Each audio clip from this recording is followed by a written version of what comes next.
Salam alaikum, bonjour tout le monde. Aujourd'hui nous allons commencer une série de présentations sur un phénomène qui est assez important, pas assez mais important, et qui porte sur la symbiose légumineuse avec les rhizobia, ou bien symbiose rhizobia-légumineuse, pour être euh, plus clair. Donc avant tout, avant de parler, c'est-à-dire il faudra expliquer c'est quoi une symbiose. Tout d'abord, il faudra donner une définition à la symbiose. C'est quoi une symbiose? Donc la symbiose, c'est une association réciproquement bénéfique entre deux organismes qui souvent s'établit entre un organisme autotrophe et un partenaire hétérotrophe. Donc, s'établit entre un partenaire autotrophe, c'est-à-dire qui est, du point de vue nutritionnel, il est indépendant, et un partenaire hétérotrophe qui est, du point de vue nutritionnel, qui n'est pas indépendant. Il dépend des autres pour pouvoir survivre. D'accord? Donc,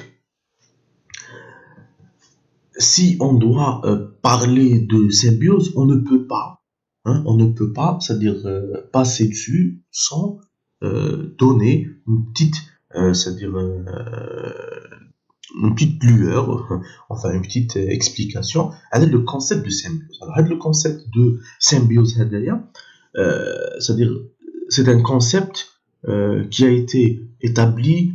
Il y a dans ce concept l'ancien concept et le nouveau concept. Donc l'ancien concept, c'est selon De Bary. Alors je connais de Bary, c'est qui? Donc De Bary, c'est un phytopathologiste. On le surnomme le père de la pathologie végétale. Donc c'est ce dernier qui a utilisé la première fois le terme de symbiose. Donc, il a alors défini le terme symbiose comme étant une vie entre deux partenaires.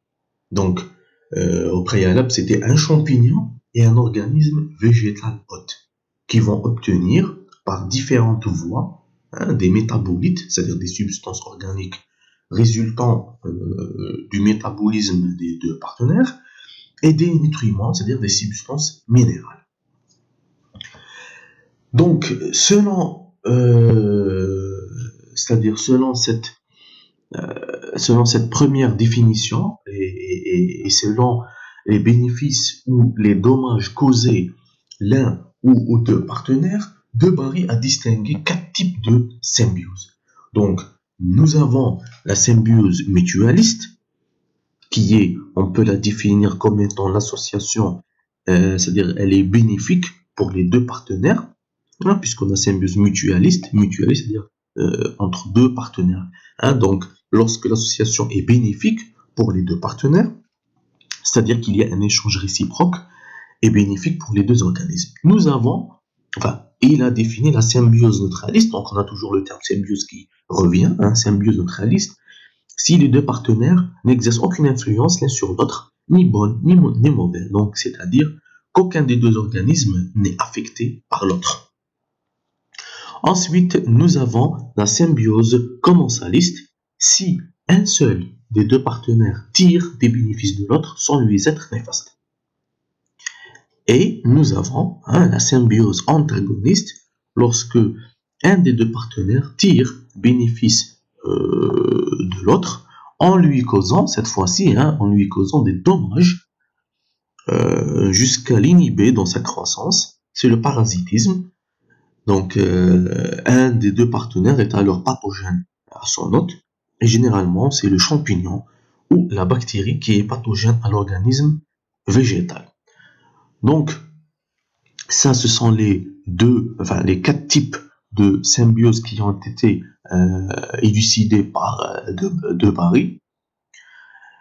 Et, c'est-à-dire, ensuite, nous avons le concept moderne.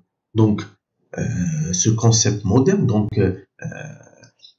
sur la base d'autres découvertes aussi bien dans le monde animal que végétal et dans le monde vivant en général, le terme symbiose a pris un sens plus restreint et ne s'applique actuellement que pour définir le mutualisme. C'est-à-dire maintenant, quand on parle de symbiose, automatiquement, cette dernière, quand on parle de symbiose, ça veut dire automatiquement, notre réflexion tend vers une symbiose à bénéfice réciproque. D'accord? C'est une symbiose à bénéfice réciproque. Et toutes les autres symbioses qui ont été établies par De Bary et 3 autres restantes, ils sont soit, soit parasites, soit commensales, soit ça profite, soit, d'accord? Donc c'est ça, c'est-à-dire les autres symbioses qui ont été établies par De Bary, ce sont sont plus considérées comme des symbioses, mais comme étant des relations entre des partenaires. Mais maintenant, quand on parle de symbiose, ça veut dire directement, notre réflexion va sur le fait que c'est une symbiose mutualistique, c'est un bénéfice réciproque, etc. Donc,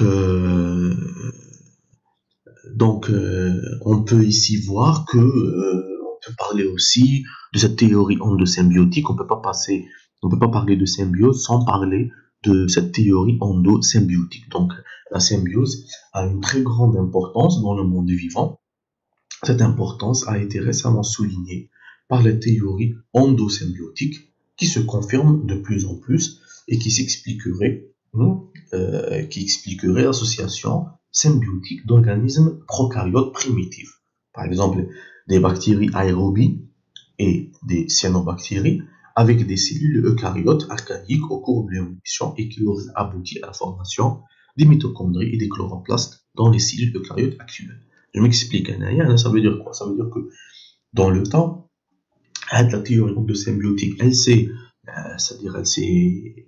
confirmée de plus en plus, et la théorie de symbiotique ou Stroll, elle dit que cette théorie parle du fait qu'il y avait des cellules eucaryotes archaïques qui ont phagocyté ou englouti des cellules prokaryotes primitives qui avaient la faculté, par exemple, de faire la respiration la respiration, pardon. Et on la phagocyte, etc. La cellule eucaryote archaïque, elle a acquis la fonctionnalité de respirer. C'est comme ça que les mitochondries sont apparues. De même pour les chloroplastes.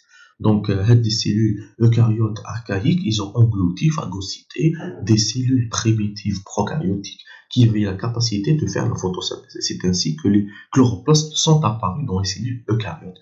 D'ailleurs, les mitochondries et les chloroplastes sont des organites semi-autonomes. Pourquoi? Parce qu'ils avaient un fragment d'ADN qui était dans leur qui est propre aux mitochondries, propre aux chloroplastes. Et donc, c'est comme ça que les scientifiques ont commencé à confirmer cette théorie endosymbiotique. On va passer maintenant aux natures des symbioses au niveau des racines des plantes supérieures. Donc, pour la grande majorité de végétaux munis du système racinaire, la vie en symbiose est vraiment règle. Donc, c'est-à-dire la quasi majeure partie des végétaux qu'on trouve dans la nature, elles sont, c'est-à-dire en symbiose. Donc, on a deux types, si vous voulez, lorsque le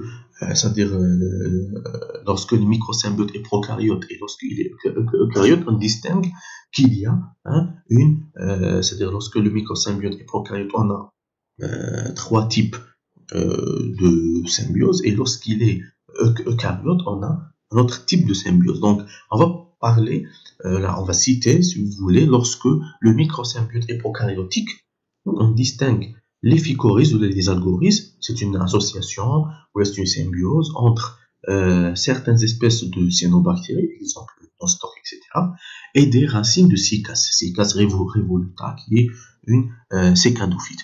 On a aussi les bactériorhizes qu'on connaît, on va détailler plus tard, les symbioses rhizobienlégumineuses, et en dernier, nous avons les actinorhizes, ou bien les actinomycètes. Donc, il y a des espèces du genre Frankia, qui est une bactérie filamenteuse, que dans le temps, les chercheurs confondaient avec des champignons. Parce que a une forme et des filaments qui rappellent le mycélium élysif des champignons. Par la suite, ça a été élucidé, ça a été, c'est-à-dire, ils ont découvert qu'il ne s'agit pas de champignons, mais il s'agit de bactéries filamenteuses. Donc, l'association Hadi et symbiotique aboutit à la formation d'un organe spécifique, d'un organe spécialisé qu'on appelle le nodule. Ou le nodule de ces, comme on le voit sur la figure, le nodule c'est-à-dire de cette association symbiotique, il est caractéristique, hein, il est particulier. On voit le nodule, comment il se représente. Donc cette symbiose est reconnaissable au niveau racinaire par le fait qu'elle provoque une modification de la morphologie des racines qui forment comme la précédente des nodules, comme la précédente, c'est-à-dire comme les symbioses rhizobiales légumineuses des nodules, mais des nodules qui leur est spécifique.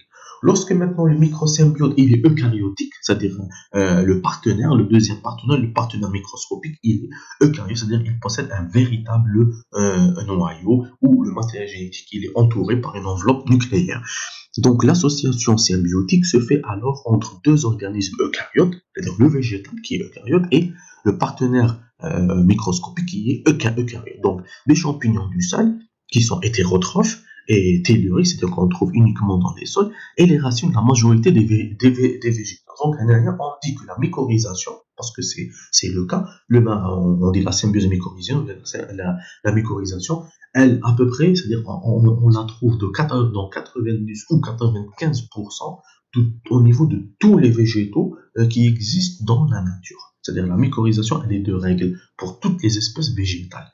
Donc, c'est-à-dire de la mycorhisation, un bénéfice qui leur est propre. Donc, la symbiose mycorhizienne est de loin la plus répandue dans le règne végétal, je viens de le dire, et permet aux plantes non seulement de mieux exploiter les ressources minérales du sol, de s'adapter aux conditions édaphiques et climatiques extrêmes, mais aussi de mieux les protéger contre certains micro-organismes pathogènes du sol. Effectivement, donc, quand on dit que mieux exploiter les ressources minérales du sol, effectivement, le système racinaire des plantes végétales ne peut pas atteindre des profondeurs, contrairement aux ifs des champignons, qui peut atteindre des profondeurs vraiment très très importantes d'un côté. D'un autre côté, quand on dit atteindre des profondeurs importantes, c'est-à-dire accès aux ressources minérales dont les racines des végétaux ne peuvent pas atteindre. Deuxièmement, les champignons possèdent une machinerie enzymatique très importante qui peut dégrader n'importe quelle substance complexe pour la rendre plus simple et ainsi permettre de la transférer vers le partenaire végétal, d'un côté. D'un autre côté aussi, il permet, grâce à l'enchevêtrement des ifs de champignon, de capter une certaine quantité d'eau et ainsi maintenir le système racinaire des végétaux toujours humide, et donc la disponibilité de l'eau aux plantes est toujours garantie. Aussi, les champignons, ils vont sécréter des antibiotiques pour éliminer certaines bactéries pathogènes, et aussi des antifongiques pour essayer aussi c'est-à-dire protéger son partenaire végétal contre les agressions pathogènes. Donc, parmi ces deux symbioses fixatrices d'azote, c'est-à-dire les actinorhiziennes et rhizobia légumineuses, celle impliquant les rhizobia et légumineuses est de loin la plus importante, la mieux étudiée et la plus intéressante pour l'homme. Pourquoi? Parce que a des intérêts économiques, des intérêts écologiques et des intérêts agroécologiques. Donc, on a plusieurs intérêts qu'on va élucider la prochaine fois au niveau de c'est-à-dire une autre séance, Inch'Allah. Sur cela, je vous laisse et je vous dis portez-vous bien et à la prochaine fois, Inch'Allah.